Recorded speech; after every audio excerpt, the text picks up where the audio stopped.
important. It's like faith is being sure of what you hope for and certain of what you do not see. And then by faith they did this and believed this and did this. And then you get down to the last couple verses and it's like, and none of them received what was promised. And all of us in the room go, but I thought having faith meant you got what you were promised. And God goes, that's just not the way what I wrote.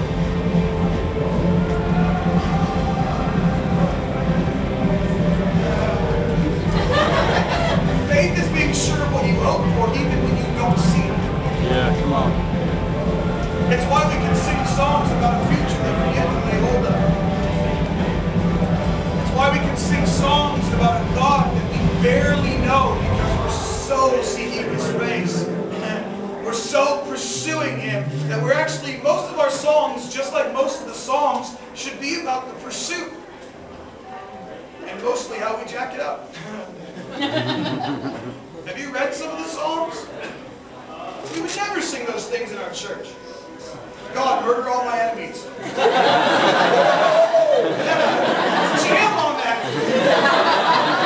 Anybody feel the Lord on that today? Good morning.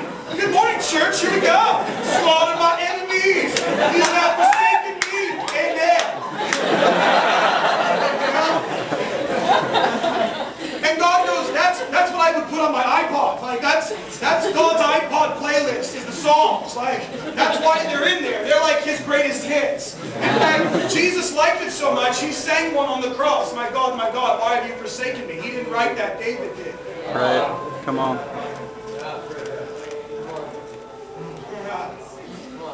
Sing that. You're like, but I thought you sang it's all going to be okay. It's all falling apart. You don't care. You hate me. Oh, but nobody in this room ever feels like it. And we wonder why a generation can't relate to us. We can't even relate to ourselves. Wow. Come on. We aren't even honest with where we're at. How can we be honest with where they're at? Yeah. Come on. God's going to use the poor, the broken, the hurting, the dirty, and the dying to bring the greatest revival of all human history, and we're ignoring them. Wow.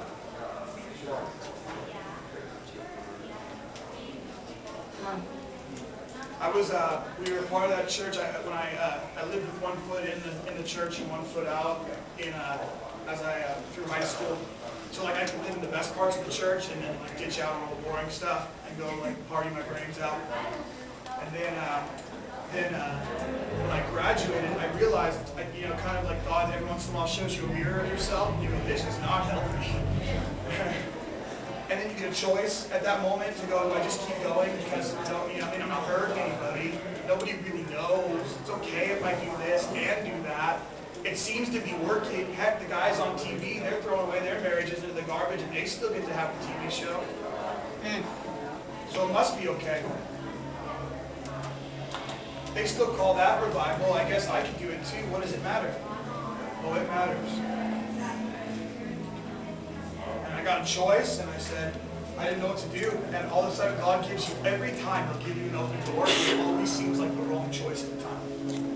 I had a job opportunity with Disney because I thought I was going to do art for the rest of my life. That's what I thought I was going to do. And so I got a job opening there to go start painting backgrounds, work my way up to creative development, do a bunch of stuff there.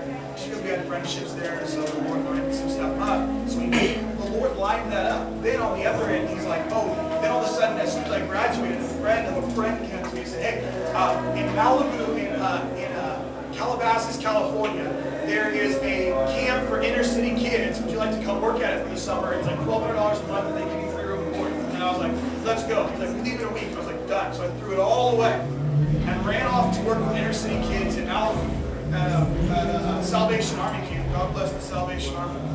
For many reasons. Their revival history and for saving my life when I was like trying to figure out how to get away. I'm telling you, there's a spiritual detox period you're all going to need in your lives, and you're still figuring out how to get out of the world while trying to live in it, trying to be relevant to the world. The reality is Jesus went in the desert for 40 days for a reason. Yeah. He wasn't led there by the enemy, He was led there by the Holy Spirit. That's right. He was led into the wilderness by the Holy Spirit, and He went there as an act of separation from the generation that He has been a part of, so that He could come back into the city. It says sense. It came back in the power of the Holy Spirit. And I think a lot of us, we're not realizing that we're trying to change a world that we're trying to be like.